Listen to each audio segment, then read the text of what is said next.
One of the best ways to determine where to save energy is to determine where the energy waste is. Your toolkit is equipped with a kilowatt meter. The kilowatt can display electric consumption in various forms: volts, line frequency, power factor, watts, and kilowatt hours.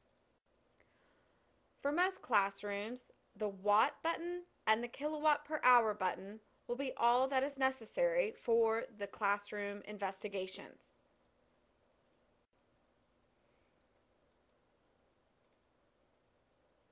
The watt button can show students the immediate impact that CFL bulbs can have as compared to traditional incandescent bulbs. Use a 60-watt bulb plugged into a lamp, plug the lamp into the kilowatt, and watch the kilowatt meter. Now, using the same lamp, use a CFL bulb. You can see the kilowatt rates this CFL is using only 16 watts as compared to the 63 of the previous bulb. This is a great way to make the direct connection between energy consumption and efficient bulbs and appliances. The kilowatt also shows its energy saving opportunities by highlighting energy vampires. Energy vampires are those appliances that still use energy even when they are in the off position. Most of these appliances have a lighted display, like the microwave clock, the VCR, and even the little red light on your TV or PlayStation at home. In the classroom, plug the kilowatt into a computer, plug the kilowatt into the wall, and then push the kilowatt per hour button. This is best done when the computer can be in sleeping mode for a couple of days. Go back to the kilowatt and record the results of your sleeping computer after a couple of days' time. You could do the same thing with your computer in the on position and your computer in the off position. Then take your results of how many kilowatts per hour the computer uses, determine how many hours in the school year you believe the computer to be in the sleep position, and multiply that by the utility cost for a kilowatt. This can be found on your utility bill or on the utility company's website. Just determine how much you think that you could save over the course of a school year if the computer were never left in the sleeping position. Our next tool for energy efficiency is the infrared thermometer.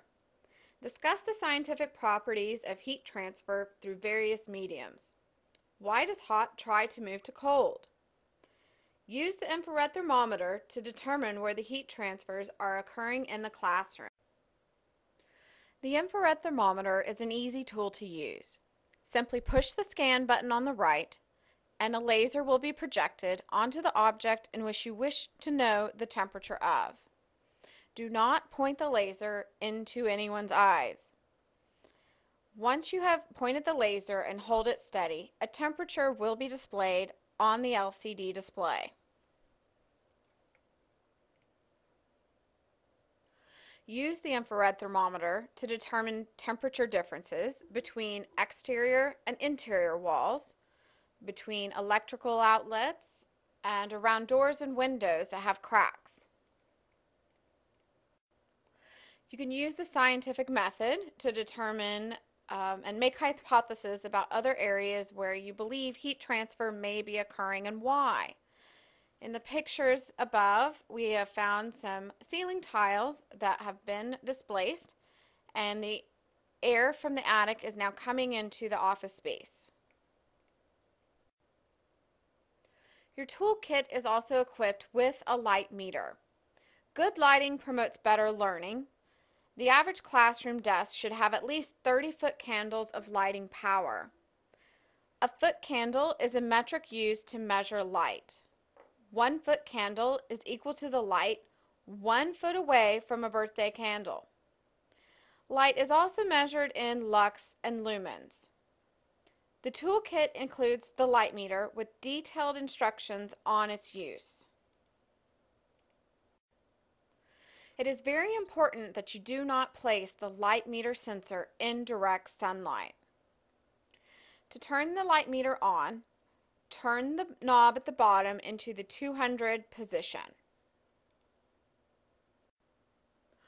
Once the light meter is on, press the Lux foot candle button in order to change the metric to the foot candle. You will have to do this every time that you turn the meter on. Let the meter zero itself out before removing the sensor cover. Lay the sensor on a flat surface and remove the cover. In 1 to 2 seconds, the meter will display the foot candles for that surface. This desk shows 20.1 foot candles.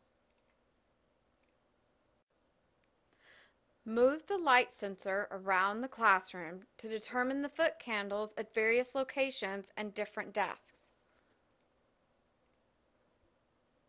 You should see an increase in the number of foot candles the closer you get to the windows. Again, do not place the sensor in direct sunlight. Placing the sensor near the window is okay. You can see that this desk near the window has an output of 49.2 foot candles. What types of strategies could be used to increase or decrease the light levels in your classroom? How would this have an impact on energy efficiency? A major concern in the classroom environment is the indoor air quality and high concentrations of carbon dioxide. Your toolkit contains a monitor that is easy to use and has a large display. This monitor will measure carbon dioxide levels, temperature, and dew point. There is also an alarm that will sound if carbon dioxide or the dew point level are elevated or at a dangerous set point. Carbon dioxide levels in the classroom should be under 1,000 parts per million. You can set the toolkit monitor in the classroom for a week and record the readings at various times throughout the day.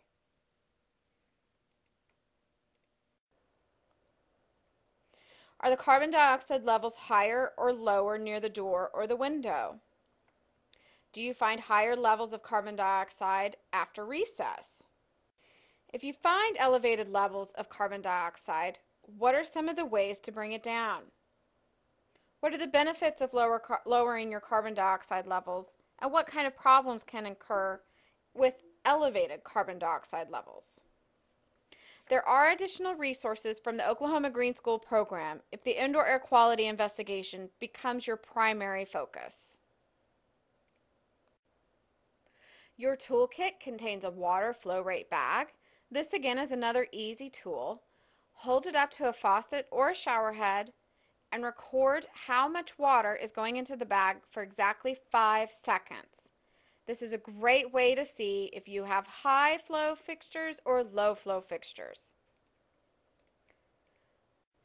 The toolkit also contains a scale to measure your trash or recycling efforts.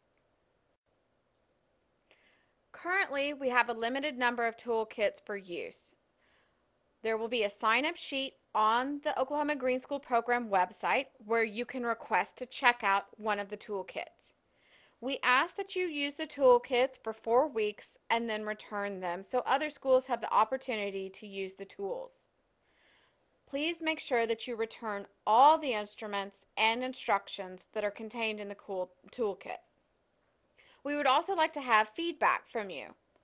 Are the tools helpful? Which tools did you use or did not use? And are there any additional items that you would like to see contained in the toolkit for future use?